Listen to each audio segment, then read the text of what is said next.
Hi friends, welcome back to my channel, and for those of you who are new here, hi, I'm Amy. I'm a full-time reseller primarily on the Poshmark app, but I do dabble on other online platforms and I sell locally. Today I'll be doing a ship with me video. In these videos I go day to day and I share the different items that I'm shipping out. I talk about how much they sold for, what I paid for them, and what my profit was.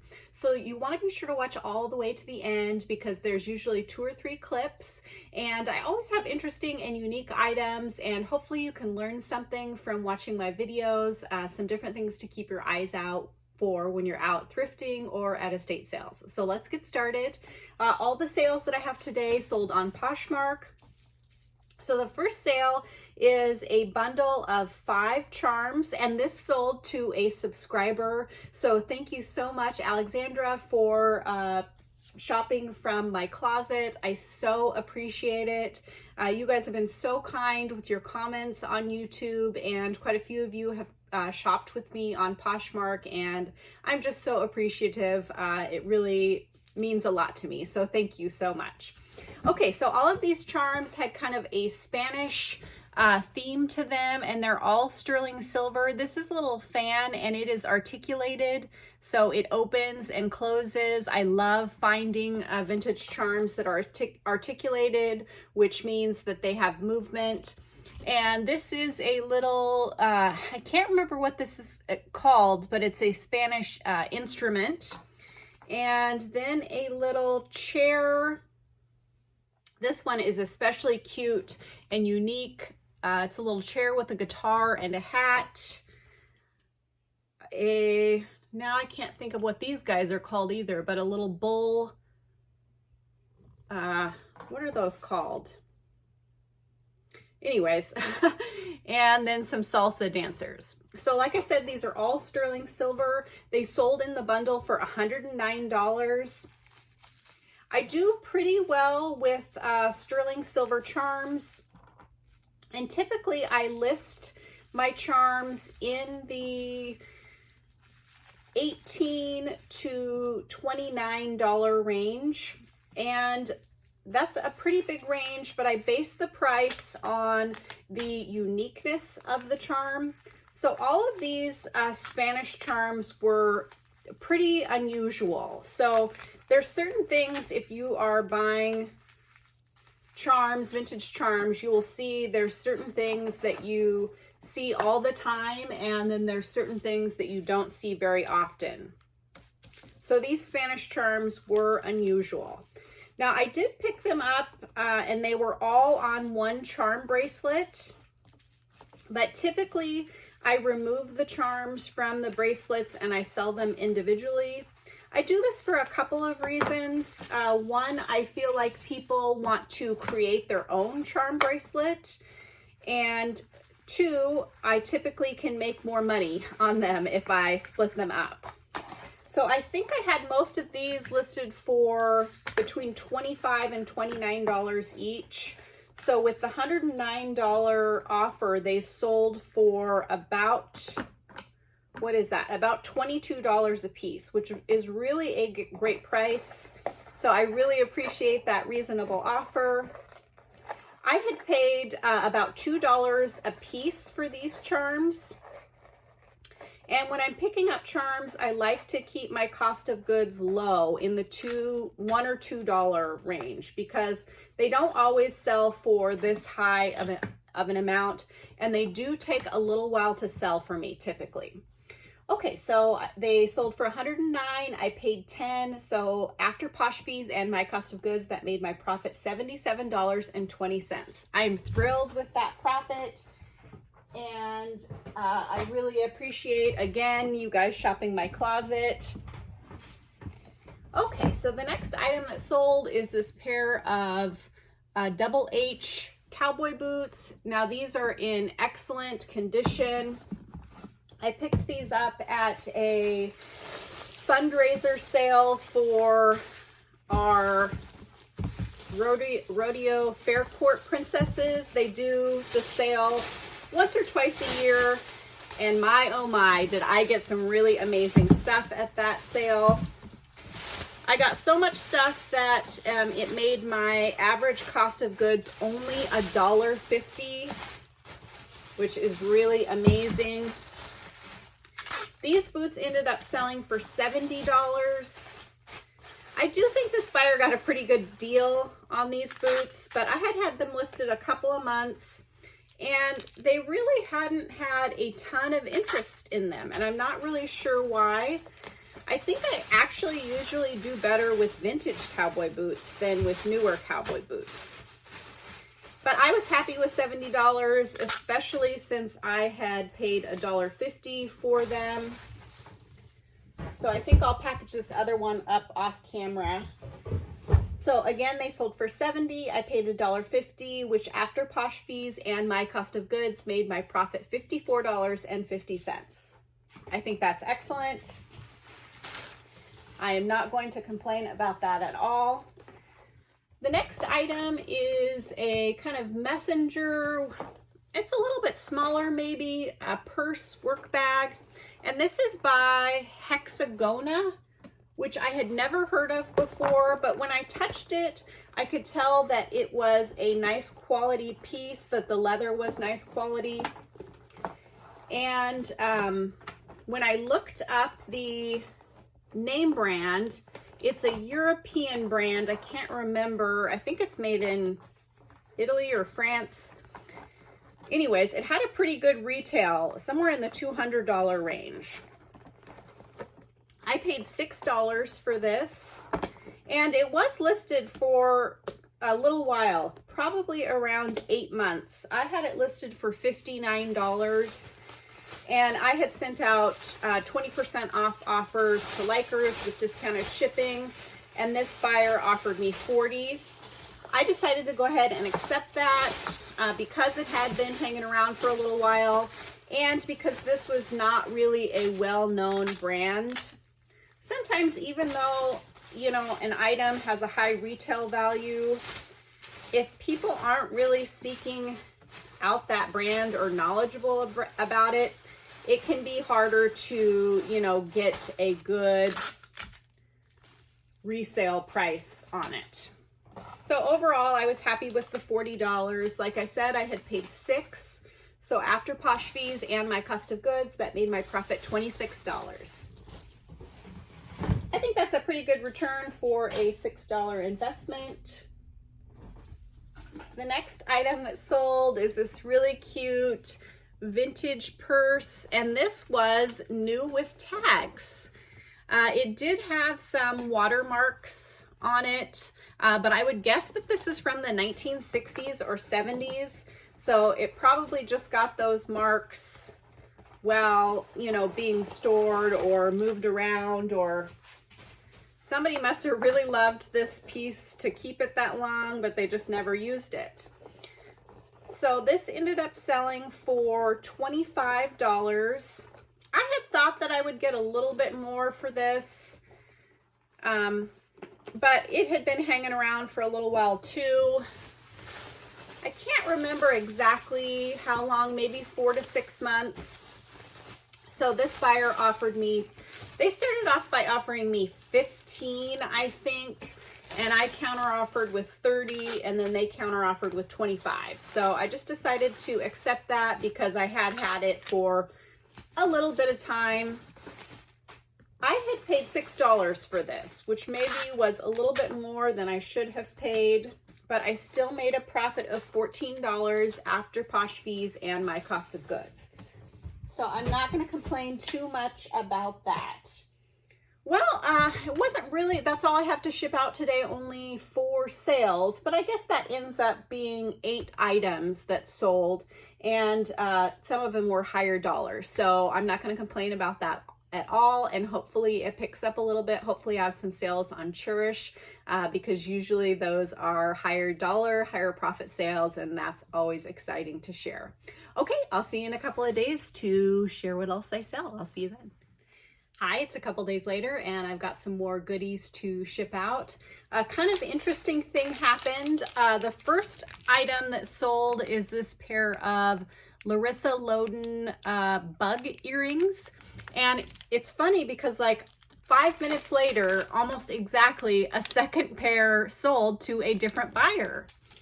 So I picked these up not too long ago at a fundraiser sale, and I think someone who had a boutique donated some leftover stock. So I got 6 or 7 pairs of these, and I paid $1.50 each. They were kind of funky because they're quite large. I would take them out, but they're sealed in there and they're new in package, so I don't want to break that seal. But even though they were kind of odd and large, they were only $1.50 a piece, and it would be easy to list because I just do one description, one set of pictures, and quantity 6. So that's why I decided to pick them up. I had them listed for $29, and a buyer liked them, and my Poshmark VA sent out a 10% off offer with discounted shipping. So they got an offer for $26. Like I said, I had paid $1.50. So after Posh fees and my cost of goods, that made my profit $16.32.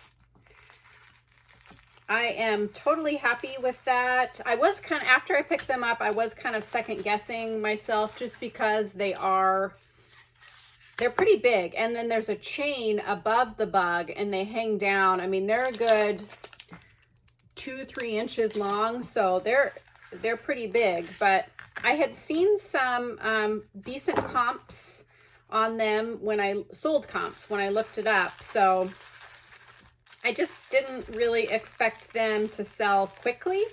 And I think I've already sold 1 pair, so I only have 3 or 4 pairs left, but overall I am happy with that. So two sales with a profit of $16.32 with a very easy listing time. I'm gonna go ahead and package those other ones up off camera because you've already seen them, so I don't need to tell you about them again.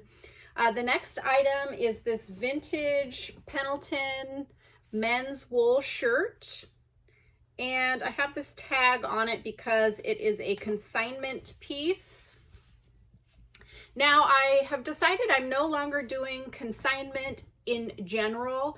I will do it sometimes for friends or to help people out, but I've just realized that it takes away from time that I could be listing my own items, and I have so much inventory that I really need that time. But this, I took 25 or 26 pieces from a really dear friend who has helped me out in the past, and she needed some help, so I was happy to do that for her. This is a really beautiful shirt, but it did have some moth nibbles here and a couple other places.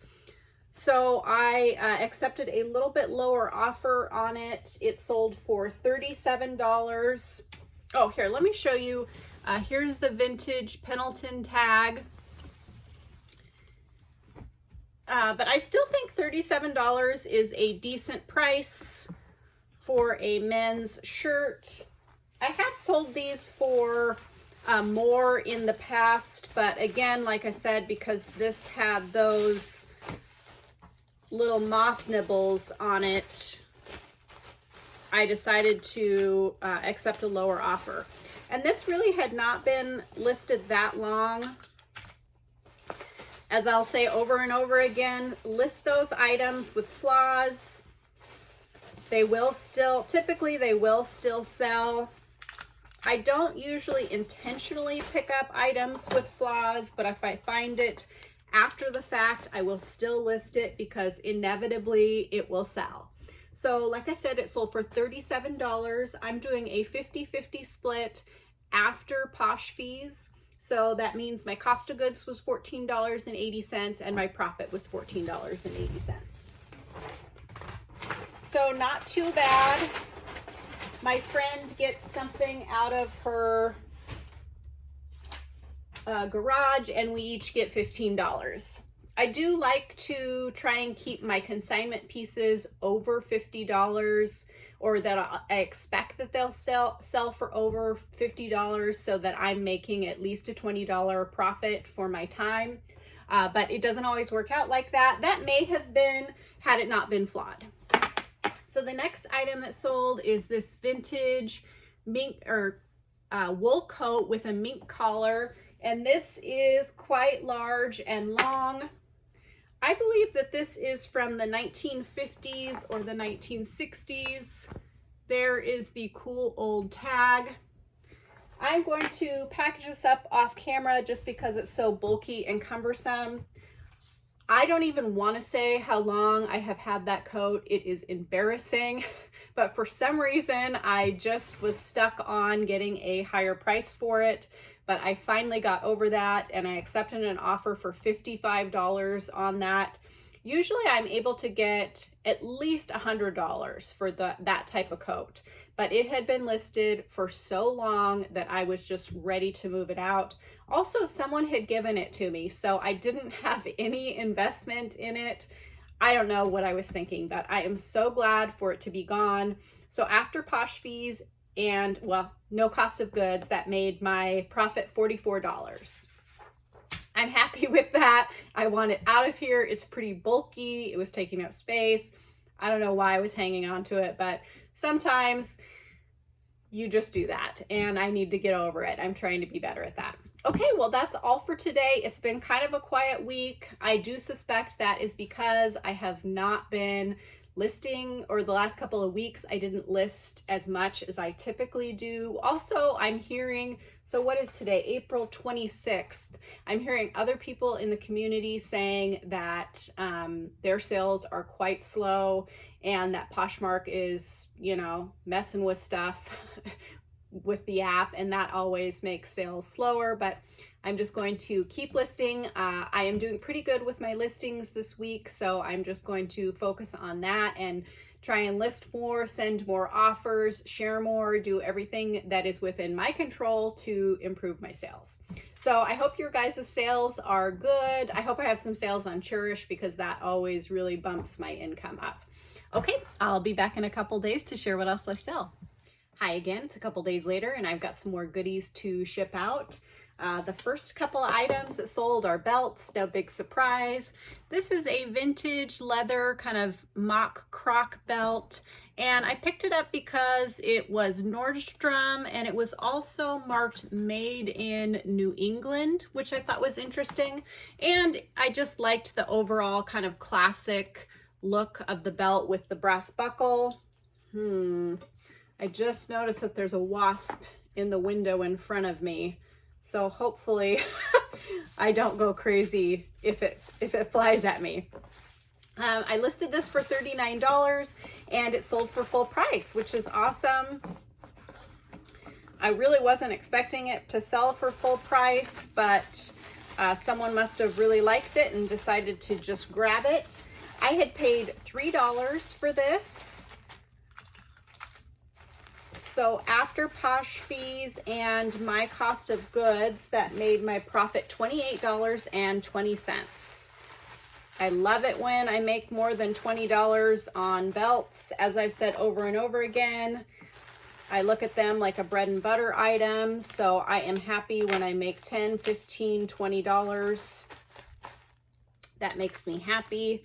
Just kind of made a mess of this, but that is okay.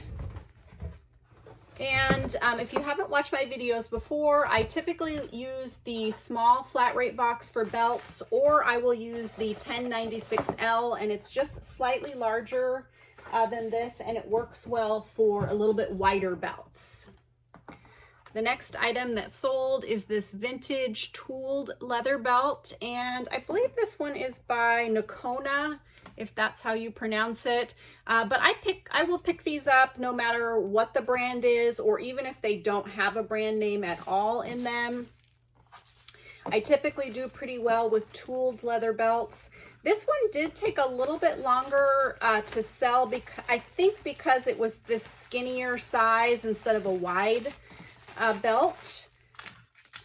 But it still sold for $25, which I think is pretty great. I paid $2 for it. So after Posh fees and my cost of goods, that made my profit $18. Still a great profit. and I find belts really easy to source, list, ship, and store. So they are just a great item for me, and so many of you keep commenting saying that you are listing belts too and that you are selling them well. So that makes me really happy. Okay, the next item that sold was a bundle, and it is 2 vintage satin bowling shirts, and the bundle sold for $112. These were a consignment piece, and I was a little bit on the fence about whether I should accept that $112 or not, because I thought maybe we could get a little bit more for them. But this one, I don't know if you'll be able to see, but it had stains or marks on the front. They may come out, but I don't feel confident enough in washing vintage garments to try and get stains out. But anyways, when I talked with my consignor, we decided to go ahead and accept that $112, particularly because one of the shirts was flawed, and we thought it was a good opportunity to make sure that that one would still sell, even though it was flawed. So I had one other of these satin bowling shirts, and it sold very quickly for $60. So I kind of looked at, you know, like I sold the one that was in good condition for $60 or $70, and the one that had the stains for $30 or $40. And my consignor seemed happy with that amount, so we just decided to go ahead and accept it. So like I said, the bundle sold for $112. I'm doing a 50-50 consignment split with my consignor, so that made my cost of goods $44.80, which she gets, and my profit $44.80. So I'm happy with that. The bowling shirts were pretty easy to list because I just listed pretty much the same description for each one, but changed the color and the condition description. Okay, the next item that sold is this really cute Kipling bag. And I don't always pick up Kipling. Let's see, if you're not familiar, there is the logo there. But I really liked this kind of champagne gold color, and I thought that someone else would like it too. And this sold relatively quickly, within maybe a couple of weeks, 2 or 3 weeks. It just sold for $28, so it's not a huge sale. But I just couldn't resist picking it up because it was in really nice condition and I really liked that color. I paid $6 for this. So after Posh fees and my cost of goods, that made my profit $16.40. I'm not going to complain about that at all, especially for a relatively quick flip, and that was pretty easy to list and store. Okay, the next item that sold is this Harley Davidson kind of waffle knit thermal embroidered turtleneck. And I don't do as well with Harley Davidson as I used to, but it still will sell, you know, in the $18 to $30 range for most pieces. So if I can get it like at a, you know, fill the bag sale or at the bins, then I will go ahead and pick it up. And this I picked up at the bins, so I paid less than $1 for it, and it sold for $25. I think this took a few months to, sorry if I'm distracted. I should have just taken care of that wasp before I started filming, but it took probably 2 or 3 months to sell, so not terrible. So after Posh fees and my cost of goods, that made my profit $19. I'm happy with that for a bin flip, and you know, something that I have less than $1 invested into. Okay, and the next item that sold is this giant pair of Keen, I don't know what they call these, if they're considered hiking shoes or camping shoes, but these were in really great condition. That's one of the reasons I picked them up. And then they're size 16. So sometimes large sizes can be a good thing and sometimes they can be a bad thing. But I figured that it is harder to find, this larger size. So when I saw them at the thrift store and they were only $6, I just decided to go ahead and pick them up. There was 2 pairs actually. This person only bought one, unfortunately, but they sold for $43, which I think is just fine. Like I said, I had paid $6 for them. So after Posh fees and my cost of goods, that made my profit $28.40. These did take a little while to sell, probably 4 or 5 months. But for that profit, I think that's still a fine pickup.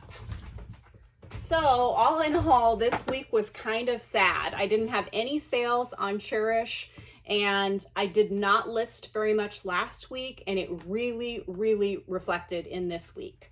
So my total sales were $660. My total cost of goods was $104.10.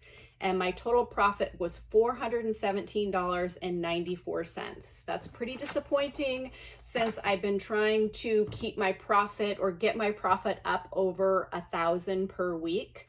But this business is unpredictable, and sometimes you have really amazing weeks and sometimes you don't. And if you don't put the work in, then you can really see it next week or the following week, and maybe even the week after in some cases. So I'm really trying to get back on track with my listings. I hope you guys are doing well with your listings and your sales. And I hope that you're getting ready for spring and summer. It's a beautiful day here today. It's going to be 85, and we're having a birthday party for my husband. So I'm pretty excited. So hopefully next week is better, because that is not enough money for me. I need to, make more money than that each week to pay my bills. So if I haven't mentioned it in this video, I'd like to invite you to subscribe to my channel. It's totally free.